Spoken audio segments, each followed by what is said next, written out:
নারায়ণগঞ্জের রূপগঞ্জে ফিলিং স্টেশনগুলোতে যানবাহন চালকরা চাহিদা অনুযায়ী জ্বালানি তেল নিতে পারছেন না। ১৪টি ফিলিং স্টেশনের মধ্যে খোলা রয়েছে ৪টি। এসব ফিলিং স্টেশনে ডিজেল থাকলেও পেট্রোল অকটেন সংকট রয়েছে। তেল আমদানির মুহূর্তের মধ্যে শেষ হয়ে যাচ্ছে। কিছু অসাধু ব্যবসায়ী ফিলিং স্টেশনগুলোতে ঘুষের বিনিময়ে ড্রাম ভর্তি করে তেল মজুত রাখছেন। আর এসব তেল খোলা দোকানে লিটার প্রতি ২০০ টাকা করে বিক্রি করার অভিযোগ উঠেছে। তবে রূপগঞ্জ উপজেলা প্রশাসনের পক্ষ থেকে দাবি করা হচ্ছে তারা ফিলিং স্টেশনগুলোতে মনিটরিং করছেন। সরেজমিনে ঘুরে জানা গেছে রূপগঞ্জ উপজেলার উপর দিয়ে বয়ে গেছে ঢাকা-সিলেট মহাসড়ক এবং এশিয়ান হাইওয়ে বাইপাস সড়ক। এ দুটি মহাসড়ক দিয়ে প্রতিদিন শত শত যানবাহন চলাচল করে থাকে। একটি শিল্প এবং ব্যবসায়ী এলাকা হিসেবে বড় বড় মালবাহী যানবাহনের পাশাপাশি মোটরসাইকেল, প্রাইভেট কারের জ্বালানি তেলের চাহিদা অনেক বেশি। এই উপজেলার ১৪টি ফিলিং স্টেশন জ্বালানির চাহিদা পূরণ করে আসছে।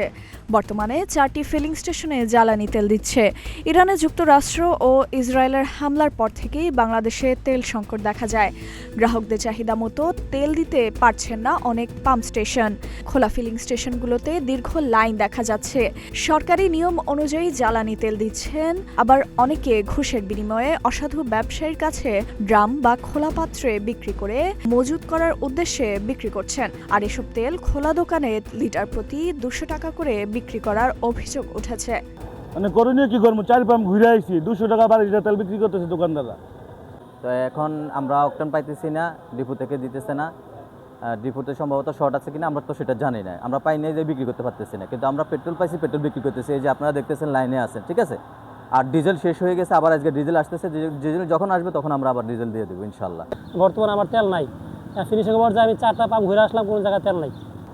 এমটি একটা অকটেন ট্যাঙ্কিতে আমাদের কোনো তেল নেই। গতকালকে থেকে আমাদের অকটেন নেই।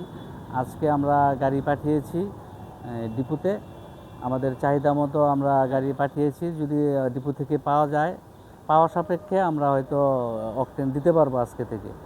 ফিলিং স্টেশনগুলো কর্তৃপক্ষ এবং তেল গ্রহীতারা জানান, যুদ্ধ ইস্যুতে পেট্রোল পাম্পগুলো তেল বিতরণে সরকারি কোম্পানি পদ্মা, মেঘনা ও যমুনার ডিপোগুলো থেকে তেল ক্রয় করতে পারছেন না। ফলে অনেকে ফিলিং স্টেশন বন্ধ করে দিয়েছেন। যেসব ফিলিং স্টেশনে তেল আমদানি করতে পারছেন তারাই সরকারের নিয়ম অনুযায়ী জ্বালানি তেল বিক্রি করছেন। তেল গ্রহীতারা বিভিন্ন পাম্পে গিয়ে তেল না পেলে ফেরত আসছেন। আবার অনেকেই অল্প তেল পেয়ে ক্ষোভ প্রকাশ করছেন। আবার অনেকে অসাধু সিন্ডিকেটকে দায়ী করছেন।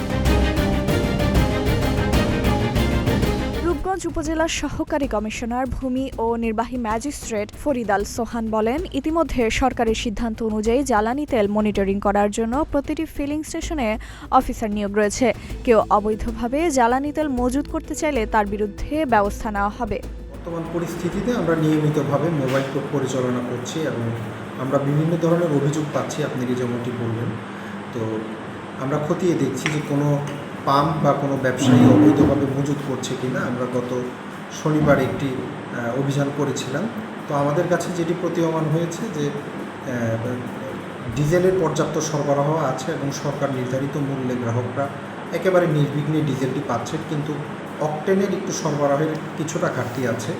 তবে এখানে আরও একটি মুখ্য বিষয়, মানুষজনের মধ্যে একটি প্যানিক কাজ করছে। গ্রাহকরা আতঙ্কিত হয়ে বেশি জ্বালানি তেল সংগ্রহ করার একটি ওনাদের মধ্যে প্রচেষ্টা আছে। তো সেটি যদি থাকে তাহলে কিন্তু এটি মোকাবেলা করা কঠিন হবে। আমাদের যে মোবাইল কোর্ট এটি নিয়মিতভাবে চলমান আছে, আমরা প্রতিদিনই বের হচ্ছি এবং সাম্প্রতিক সময়ে গতকাল উপজেলা নির্বাহী অফিসার স্যার ট্যাগ অফিসার নির্ধারণ করে দিয়েছেন প্রতিটি পাম্পের সাথে, এবং যেন সার্বক্ষণিক আমরা এইগুলো পর্যবেক্ষণের মধ্যে রাখতে পারি। আশা করি আমরা এই পরিস্থিতি খুব শীঘ্রই মোকাবেলা করতে পারবো এবং একটি সুন্দর পরিস্থিতি ফিরে আসবে।